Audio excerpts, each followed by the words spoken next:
அனைவருக்கும் வணக்கம். Welcome to NPSC Ganesh YouTube channel.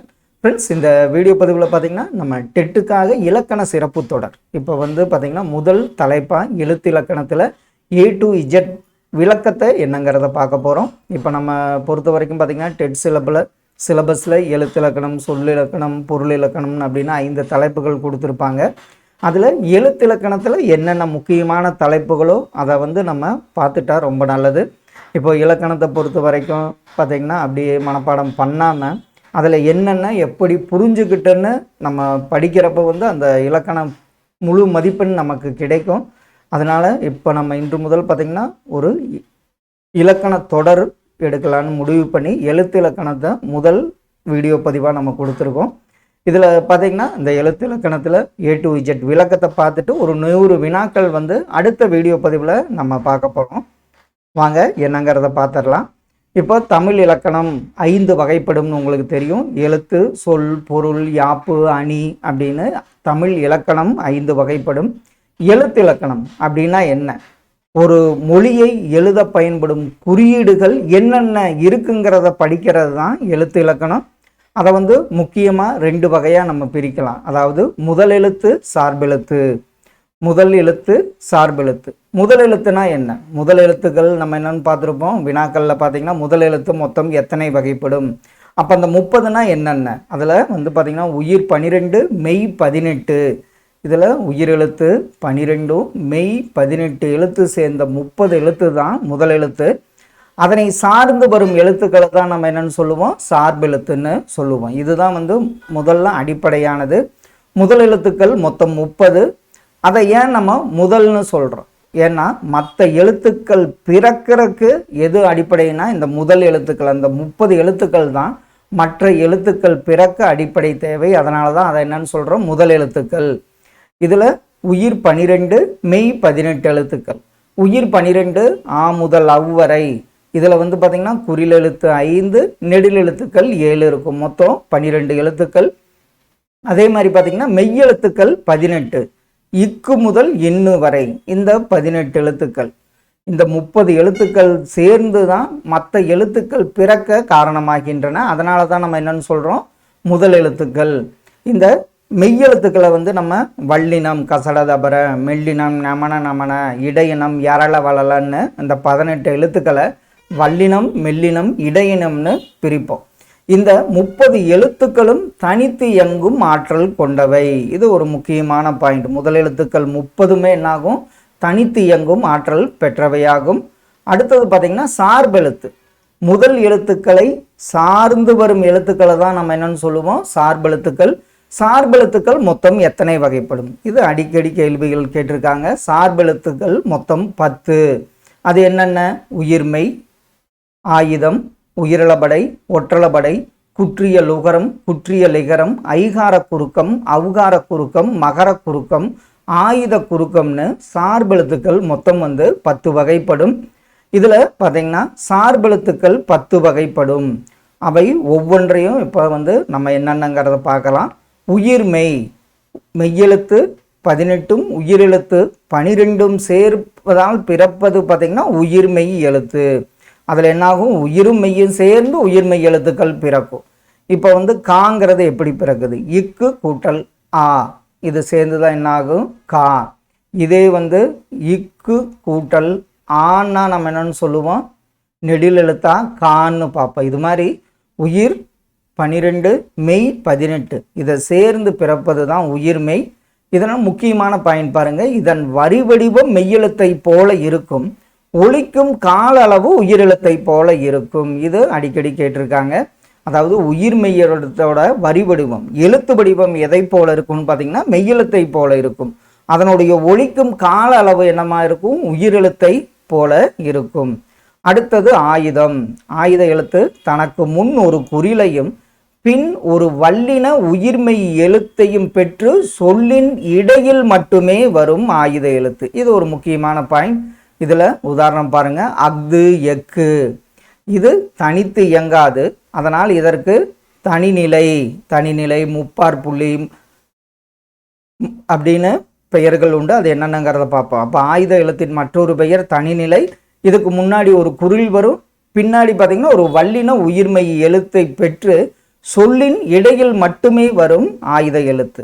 அடுத்தது பார்த்தீங்கன்னா சார்பெழுத்தில் மூன்றாவது ஒன்று உயிரிழபடை. செய்யுளில் ஓசை குறையும் போது உயிரெழுத்துக்கள் நீண்டு ஒலிப்பது.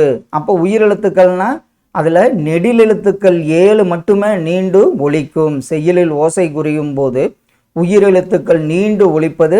இது 3 வகைப்படும். செய்யுளிசை படை, இன்னிசை அளபடை, சொல்லிசை அளபடைன்னு நம்ம பார்த்துருக்கோம். செய்யுளிசைனா நம்ம பார்த்துருப்போம், ஆ கொண்டு முடியும்.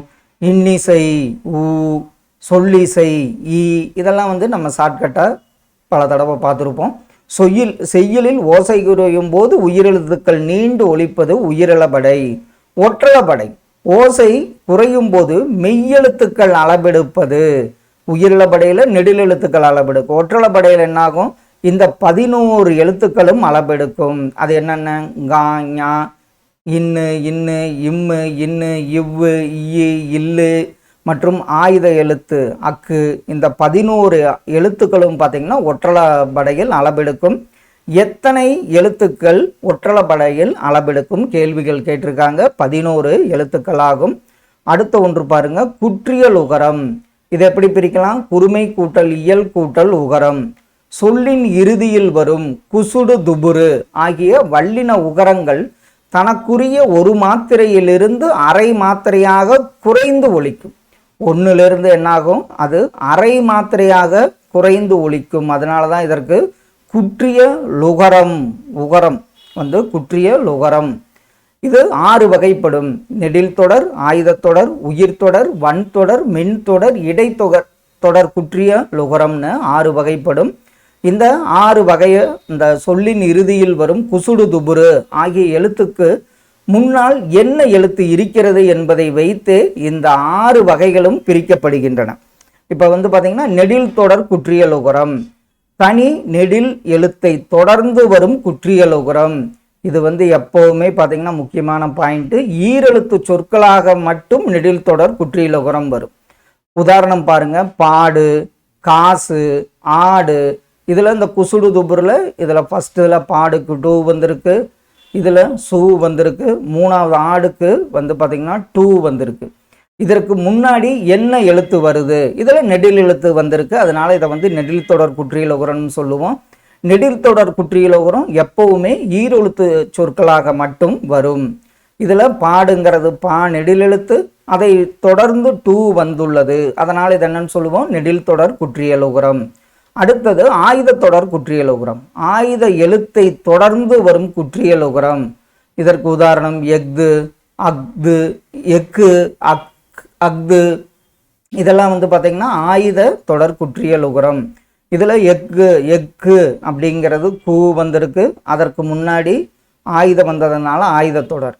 அதோட குசுடு துபுரில் 2 வந்திருக்கு. அதற்கு முன்பு பார்த்திங்கன்னா ஆயுத எழுத்து வந்திருக்கிறதுனால இதை வந்து நம்ம என்னன்னு சொல்லுவோம், ஆயுத தொடர் குற்றியல் உகரம்.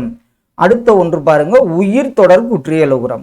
தனி நெடில் அல்லாத உயிர்மெய் எழுத்தை தொடர்ந்து வரும் குற்றியல் உகரம். அந்த உயிர்மெய்யை பிரித்தால் உள்ளே உயிர் எழுத்து இருக்கும். இதற்கு பெயர் தான் உயிர் தொடர் குற்றியல் உகரம். இதில் அரசு, குசுடு துபுரு, இதில் சூங்கிறது கடைசி எழுத்து.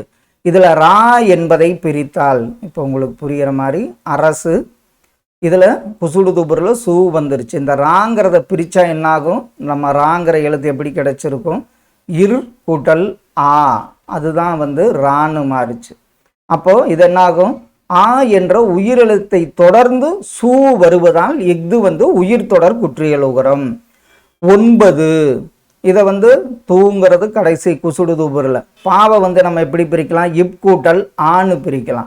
அப்போ ஆவுக்கு உயிர் எழுத்துக்கு பின்பு வந்து தூ வந்ததுனால இதை என்னன்னு சொல்லுவோம், உயிர் தொடர் குற்றியல் உகரம்னு சொல்லுவோம். அடுத்தது வன்தொடர் குற்றியல் உகரம். வல்லின எழுத்துக்கள் என்னது, கசட தபர. அதை தொடர்ந்து வல்லின மெய்யெழுத்துக்களை தொடர்ந்து வரும் குற்றியல் உகரம். இதில் கு, சு, டு, பு, பு, ரு. அந்த 6க்கு முன்னாடி பார்த்தீங்கன்னா கசட, இக்கு, இச்சு, அதே மாதிரி இட்டு, இத்து, இப்பு, இருன்னு வந்திருக்கு. கசட தபர. அதாவது வல்லின மெய்யெழுத்துக்களை தொடர்ந்து வரும் குற்றியல் உகரம் வன்தொடர் குற்றியல் உகரம். அப்போ மென்தொடர்னா உங்களுக்கு ஈஸியாக புரியும். அதாவது மெல்லின மெய்யெழுத்துக்களை நனன நமன தொடர்ந்து வரும் குற்றியல் உகரம் மென்தொடர் குற்றியல் உகரம். இங்கே பாருங்க கு சு டு து பு ரு. இதுக்கு முன்னாடி எழுத்தெல்லாம் பாருங்க இங்கு இங்கு இன்னு இந்து இம்மு இன்னு. இது வந்ததுனால நம்ம என்னன்னு சொல்லுவோம், இதெல்லாம் மெல்லின மெய்யெழுத்துக்கள், அதனால இது மென்தொடர் குற்றியல் உகரம்னு சொல்லுவோம். அடுத்தது பார்த்தீங்கன்னா இடைத்தொடர் குற்றியல் உகரம். இடைத்தொடர்னா யரள வளல. இடையென மெய்யெழுத்துக்களை தொடர்ந்து வரும் குற்றியல் உகரம் இடைத்தொடர் குற்றியல் உகரம். து பு பு கு. இதில் இ இரு இல்லு இல் இதெல்லாம் பார்த்தீங்கன்னா யரள வளல. இந்த இடைத்தொடரை தொடர்ந்து இடையென மெய்யெழுத்துக்களை தொடர்ந்து வரும் குற்றியல் உகரம் இடைத்தொடர் குற்றியல் உகரம். இதான் பார்த்தீங்கன்னா குற்றியல் உகரத்தில் நம்ம என்னன்னு பார்த்தோம், குற்றியல் உகரம். இதில் குறுமை கூட்டல் இகரம்னு, அதாவது தனக்குரிய ஒரு மாத்திரையிலிருந்து அரை மாத்திரையாக ஒலிக்கும். இதில் 6 வகை: நெடில் தொடர், ஆயுதத்தொடர், உயிர்த்தொடர், வன்தொடர், மென்தொடர், இடைத்தொடர்னு பார்த்தோம். அடுத்தது பார்த்தீங்கன்னா சார்பெழுத்தில் 6வது வகை குற்றியல் இகரம், குறுமை கூட்டல் இயல் கூட்டல் இகரம். ஈ என்ற எழுத்து தனக்குரிய ஒரு மாத்திரையிலிருந்து அரை மாத்திரையாக குறைந்து ஒலிப்பது குற்றியல் இகரம். இது பார்த்தீங்கன்னா 2 இதில் வரும். மியா என்ற அசை சொல்லிலும் அதே மாதிரி நிலைமொழி ஈற்றில் ஊ இருந்து வருமொழி முதலில் யா வரும்பொழுது நிகழும். இதில் பார்த்தீங்கன்னா நாடி யாது, நாடு கூட்டல் யாது நாடி யாது. அதே மாதிரி கேன்மியா சென்மியா இது மாதிரி பார்த்துருப்போம். இதெல்லாம் பார்த்தீங்கன்னா மியா என்ற அசை சொல்லிலும் நிலைமொழி ஈற்றில் நாடு ஊ வருது. இது மாதிரி வர்றப்ப என்னாகும், அதில் குறைந்து நாடி யாது, காடு கூட்டல் யாது காடி யாதுன்னு சொல்லலாம். இதே மியா என்ற அசைச்சொல் வரும்போது கேன்மியா சென்மியா இப்படி வரும்போது குறுமை குற்றியல் உகரம் வரும். அடுத்தது ஐகார குறுக்கம். ஐ தனியாக ஒலிக்கும் போது 2 மாத்திரை அளவில் ஒலிக்கும். சொல்லின் முதலில் வரும்போது 1.5 மாத்திரை அளவில் ஒலிக்கும். இடையிலும் இறுதியிலும் வரும்போது 1 மாத்திரை அளவில் ஒலிக்கும். இதுதான் நம்ம என்னன்னு சொல்லுவோம், ஐகார குறுக்கம். ஐ தனியாக வந்தால் 2 மாத்திரை, சொல்லின் முதலில் வந்தால் 1.5 மாத்திரை, இடையிலும் இறுதியிலும் வரும்போது 1 மாத்திரை. வையம் சமையல் பறவை. வையுங்கிறது சொல்லின் முதல்ல, சமையல் இடையில, பறவைங்கிறது பார்த்தீங்கன்னா இறுதியில் வரும் ஐகார குறுக்கமாகும். அடுத்தது ஔகார குறுக்கம். ஔ தனியாக ஒலிக்கும் போது 2 மாத்திரை அளவில் ஒலிக்கும். சொல்லின் முதலில் வரும்போது 1.5 மாத்திரையாக குறைந்து ஒலிக்கும். ஔகாரம் பார்த்தீங்கன்னா சொல்லின் இடையிலும் இறுதியிலும் வரவே வராது. அப்போ ஔவையார், இந்த அவ்வுங்கிறது பார்த்தீங்கன்னா சொல்லின் இடையிலோ இறுதியிலோ வராது. இது ஒரு முக்கியமான பாயிண்ட்டு. அடுத்தது மகர குறுக்கம். மெய்யெழுத்தான இம் அரை மாத்திரை அளவிலும் சில இடங்களில் மேலும் குறைந்து 1/4 மாத்திரையாக ஒலிக்கும். அந்த இம் குறைந்த ஒலிப்பதை தான் நம்ம என்னன்னு சொல்கிறோம், மகர குறுக்கம். இன் இன் ஆகிய எழுத்துக்களுக்கு பின் இம் வரும்போது வகரத்திற்கு முன் இம் வரும்போதும் இது நிகழும். இதில் 2 சுழியன். மருண்ம தரும் வளவன் இது மாதிரி 2 சுழியின், அதே மாதிரி 3 சுழியின். எழுத்துக்கு பின் இம் வரும்போது வகரத்திற்கு முன் இம் வரும்போதும் இது நிகழும். உதாரணம் பார்த்தீங்கன்னா மருண்ம போன்ம தரும் வளவன் இதெல்லாம் மகர குறுக்கத்தின் உதாரணமாகும். அடுத்த ஒன்று பாருங்க, ஆயுத குறுக்கம். ஆயுத எழுத்து அரை மாத்திரை அளவிலிருந்து குறைந்து 1/4 மாத்திரையாக ஒலிப்பது ஆயுத குறுக்கம். இதில் இந்த கேள்வி கல் கூற்றல் தீது கற்றீது, முள் கூற்றல் தீது முட்டீது, இது அடிக்கடி கேட்கப்பட்ட கேள்வி. இது மாதிரி உங்களுக்கு ஆயுத எழுத்து அரை மாத்திரை அளவிலிருந்து தனக்குரிய அறையிலிருந்து 1/4 மாத்திரை அளவாக ஒலிப்பது ஆயுத குறுக்கம். ஆயுத எழுத்து ஒரு சார்பெழுத்து, இது தனித்து இயங்காது. இதற்கு தனிநிலை, முப்புள்ளி, முப்பாற்புள்ளி என்ற பெயர்களும் உண்டு. நம்ம தனிநிலைன்னு பார்த்தோம், முப்புள்ளி முப்பாற்புள்ளின்னு ஆயுத எழுத்தை நம்ம சொல்லலாம். இதான் பார்த்திங்கன்னா சார்பெழுத்தோட 10 வகை, அதனுடைய விளக்கங்கள் பார்த்தோம். அடுத்தது பார்த்திங்கன்னா அளபடை. அளபடுத்தல் அப்படின்னா என்னன்னு பார்த்தீங்கன்னா நீண்டு ஒலித்தல்னு அர்த்தம். உயிரளபடை 3 வகை. அளபடையில் அப்பவே பார்த்தோம். இது செய்யுள் இசை அளபடை. இதனுடைய மற்றொரு பெயர் பார்த்தீங்கன்னா இசை நிறை அளபடை. ஓசை குறையும் போது நீளும். இதில் வந்து பார்த்தீங்கன்னா ஓதல். இது வந்து செய்யுள் இசை அளபடையின் மற்றொரு பெயர் இசை நிறை அளபடை. இது நம்ம ஷார்ட்கட்டாக நம்ம முதல்ல என்னன்னு பார்ப்போம். ஆ கொண்டு வந்து முடிஞ்சதுன்னா நம்ம செய்யுள் இசை அளபடைன்னு பார்த்துருப்போம்.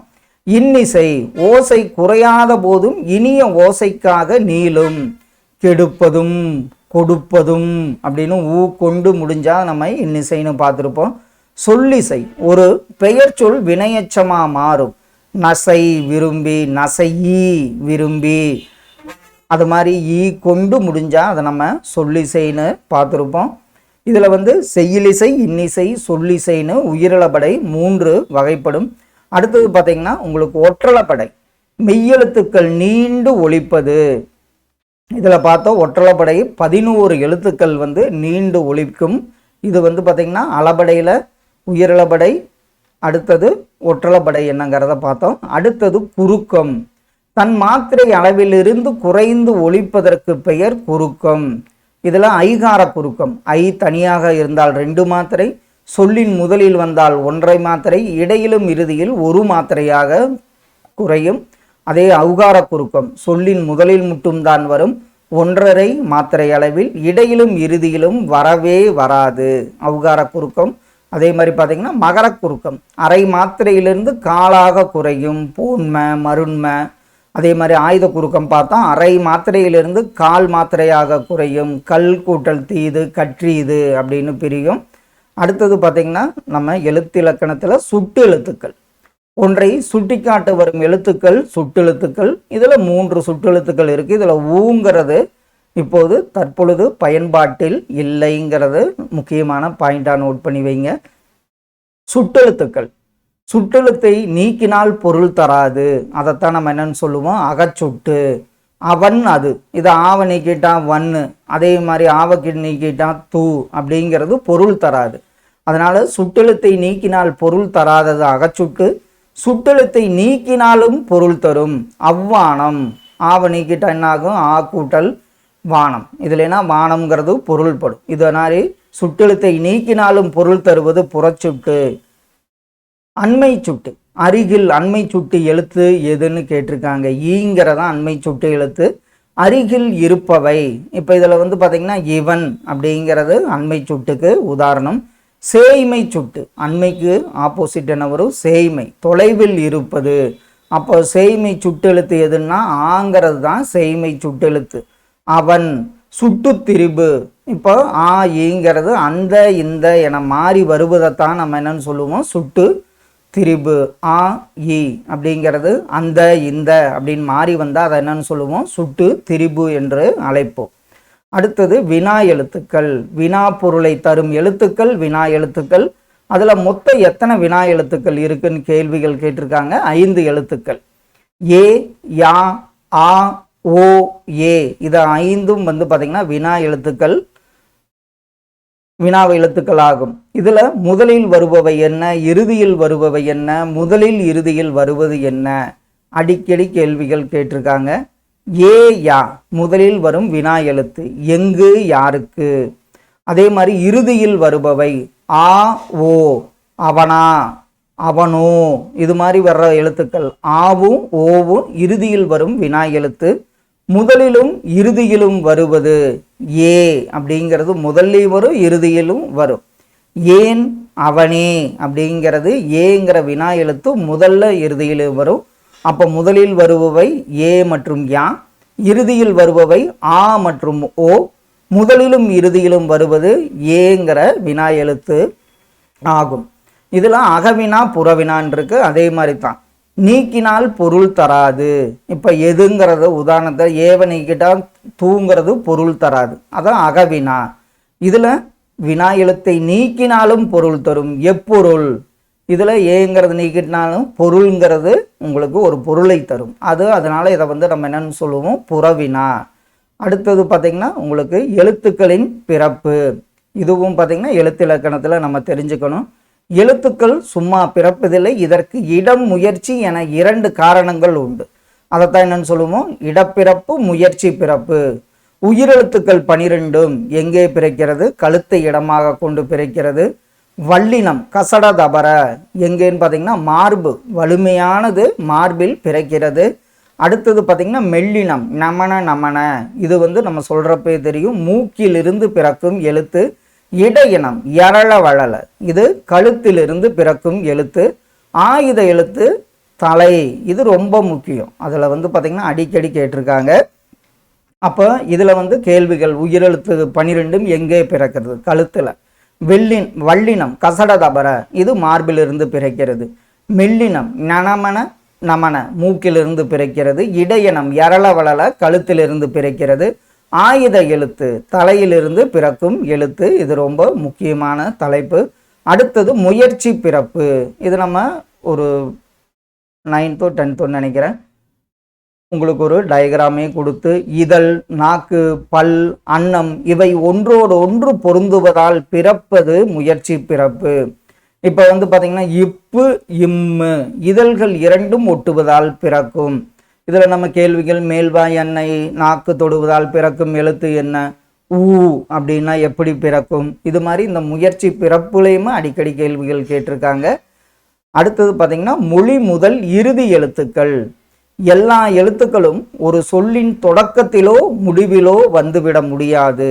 மொழி முதல் எழுத்துக்கள் என்னென்ன வரும்? உயிர் 12, மெய் பிரிவில் க, ச, த, ப, ந, ம வரிசை, அதே மாதிரி ஞ, யா, கா ஆகிய 10 வரிசைகள் மட்டுமே மொழி முதலில் வரும். இதில் கா வரிசையில் கணம் என்ற சொல் மட்டுமே வரும். இதில் அப்போ மொழி முதல்ல என்னென்ன வரும்? மெய் பிரிவில் இந்த 10 வரிசைகள் என்னென்ன? கா, ச, த, ப, ந, ம, வ, யா, கா, அந்த 10 வரிசைகள் மட்டும் மொழி முதல்ல வரும். மொழி இறுதியில் உயிர் 12, மெய் பிரிவில் ஞனன நமன யரள வளல் ஆகிய 11 எழுத்துக்கள் வரும். இக்கு, இச்சு, இட்டு, இத்து, இப்பு, இரு ஆகிய வல்லினங்கள் மொழி இறுதியில் வரவே வராது. இந்த பாயிண்ட்டை நோட் பண்ணி வைங்க. அது என்னது? கசட தபர ஆகிய வல்லினங்கள் மொழி இறுதியில் வரவே வராது. இதுவும் முக்கியம். மொழி முதல் எழுத்துக்கள் என்னென்ன வரும், அந்த என்னென்ன வரிசை, அதே மாதிரி மொழி இறுதி எழுத்துக்கள் என்னென்ன வரும், எத்தனை வரிசைகள் வருங்கிறத நோட் பண்ணி வைங்க. அடுத்தது போலி. போல இருத்தல் என்பதன் பொருள்தான் போலி. ஒரு சொல்லில் ஓர் எழுத்து இருக்க வேண்டிய இடத்தில் வேறொரு எழுத்து இருந்தாலும் பொருள் மாறாது. அதைத்தான் நம்ம என்னன்னு சொல்லுவோம்? போலி. இதை இலக்கணம் போலின்னு சொல்லுவோம். முதற் போலி, சொல்லின் முதலில் வருவது. மஞ்சுங்கிறது என்னாச்சு? மைஞ்சு அப்படின்னு மையா மாறி இருக்கு. இதை முதற் போலின்னு சொல்லுவோம். ஆனால் அது பொருள் மாறாது. இடைப்போலி, இடையில் மாறுவது. அமைச்சு, இது என்னாகும்? மாங்கிறது அமைச்சுன்னு மாறும். அதை என்னன்னு சொல்லுவோம்? இடைப்போலி. கடைப்போலி, அகம்ங்கிறது இம்முங்கிறது இன்னா அகன்னு மாறும். பந்தலுங்கிறது பந்தர்னு மாறும். இறுதியில் மாறுவது கடைப்போலி. எல்லா எழுத்துமே மாறினாலும் பொருள் ஒன்று தான். அப்படி வந்தால் அதை என்னன்னு சொல்லுவோம்? முற்றுப்போலி. 5ங்கிறத நம்ம என்னென்னு மாற்றலாம்? 5. 5ன்னு சொன்னாலும் அதே பொருள் தான், 5ன்னு சொன்னாலும் அதே பொருள் தான். அதற்கு வர்றதைத்தான் நம்ம என்னென்னு சொல்லுவோம்? முற்றுப்போலின்னு சொல்லுவோம். அடுத்த ஒன்று புணர்ச்சி. 2 சொற்கள் இணைவது தான் புணர்ச்சி. இதில் நிலைமொழி ஈரும் வருமொழி முதலிலும் இணைவது புணர்ச்சின்னு சொல்லுவோம். இதில் உயிரீறு மெய்யீருன்னு நம்ம பார்த்துருக்கோம். அதை பற்றி இப்போ பார்க்க போகிறோம். இந்த புணர்ச்சி வேற. இதிலே பார்த்தீங்கன்னா தோன்றல், திரிதல், கெடுதல், இயல்பு புணர்ச்சி, விகார புணர்ச்சி.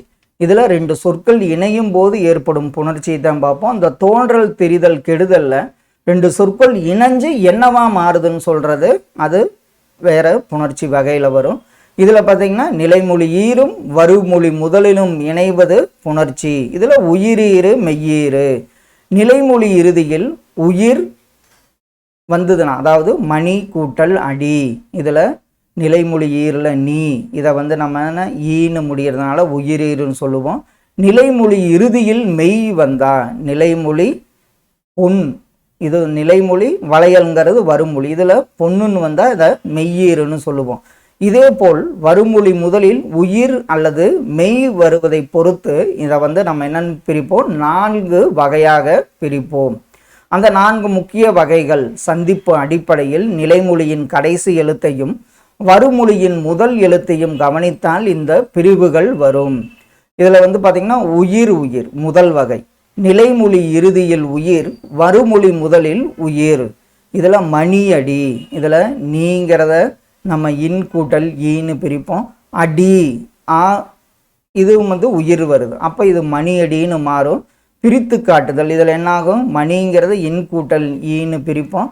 அடியிலுங்கிறத ஆங்கிறது உயிர் வர்றதுனால இது வந்து உயிர். அடுத்தது பார்த்திங்கன்னா உயிர்மெய், நிலைமொழி இறுதியில் உயிர். அதே மாதிரி பார்த்திங்கன்னா வருமொழி முதலில் மெய் வரும். பனித்துளி, இதில் இன் கூட்டல் ஈன்னு அந்த நீயை பிரிப்போம். அப்போ இது வந்து உயிர். அடுத்தது துளி, இத்து கூட்டல் ஊங்கிறது தான் தூவா மாறுச்சு, அப்போ அதை வந்து என்னன்னு சொல்லுவோம், உயிர் மெய்ன்னு சொல்லுவோம். இதெல்லாம் உதாரணங்கள். அடுத்தது பார்த்திங்கன்னா மெய் உயிர், நிலைமொழி இறுதியில் மெய், வருமொழி முதலில் உயிர்.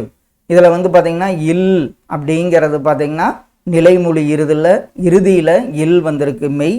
இலை, இதை வந்து என்னென்னு பிரிப்போம், உயிர் வந்ததுனால ஆளிலை, அப்போ இதை என்னென்னு சொல்லுவோம், மெய் கூட்டல் உயிர்னு சொல்லுவோம். அதே மாதிரி நிலைமொழி இறுதியில் மெய் வரும், வருமொழி முதலில் மெய் வந்தால் மெய் கூட்டல் மெய்ன்னு சொல்லுவோம். மரம் கூட்டல் கிளை, இதில் இம் வந்துருச்சு. கீங்கிறது என்னன்னு பிரிப்போம், இக்கு கூட்டல் ஐ, அப்போ அதனால் இக்கு வர்றதுனால இதை மெய் கூட்டல் மெய்ன்னு பிரிப்போம். இதைத்தான் நம்ம என்னது உயிர். இதில் மறுபடியும் பார்க்கலாம். 2 உயிரெழுத்துக்கள் நேரடியாக சேராது, இடையில் ஒரு யா அல்லது வா தோன்றும், இதைத்தான் உடம்படு மெய் என்கிறோம். காட்சி கூட்டல் அழகு, காட்சி அழகு. இப்போ இதில் வந்து பார்த்திங்கன்னா என்னாகும், சீங்கிறது இச்சு கூட்டல் ஈ, அந்த அழகுக்கு ஆங்கிறது, அதனால் 2மே உயிராக வரும். அப்போது காட்சி அழகு, காட்சி அழகுன்னு மாத்திர யா அல்லது வா தோன்றது உயிர் கூட்டல் உயிர் கூட்டல் மெய். நிலைமொழி உயிரில் முடிந்து வருமொழி மெய்யில் தொடங்குவது. பூ கூட்டல் தொட்டி, இதை பூத்தொட்டின்னு சேர்ப்போம். பூங்கிறது என்ன, இப் கூட்டல் ஊ. தொட்டி இத்து கூட்டல் ஓ, அவ்வுங்கிறது உயிர், அதனால் இத்துங்கிறது மெய் வர்றதுனால உயிர் மெய்ன்னு நம்ம பிரிப்போம். அடுத்தது பார்த்திங்கன்னா மெய் கூட்டல் உயிர். உடல் மேல் உயிர் வந்து ஒன்றுவது இயல்பே என்ற விதிப்படி மெய்யும் உயிரும் சேர்ந்து உயிர்மெய்யாக வரும். கடல் அலை, இதில் இல்லுங்கிறது உங்களுக்கு மெய் வரும், ஆங்கிறது இல் கூட்டல் ஆ, அப்போ மெய் உயிர் சேர்ந்து என்னாச்சு, லான் ஆகிவிட்டது. அப்போ கடல் அலை, மெய் கூட்டல் உயிர். மெய் கூட்டல் மெய், இதில் நிலைமொழியும் மெய், வருமொழியும் மெய். அப்போ என்னாகும், தேன் கூடு. தேன், இதை கூ வந்து எப்படின்னு பிரிப்போம், இக்கூட்டல் ஊன்னு பிரிப்போம். அப்போ என்னாகும், இன்னும் மெய், இக்கு மெய்யினால இதை மெய் கூட்டல் மெய்ன்னு பிரிப்போம். ஃப்ரெண்ட்ஸ், இந்த வீடியோ பதிவில் நம்ம பார்த்திங்கன்னா எழுத்து இலக்கணத்தில் என்னென்னங்கிறத பார்த்தோம். அதில் முதல் எழுத்துனா என்ன, சார்பு எழுத்துனா என்ன, அதே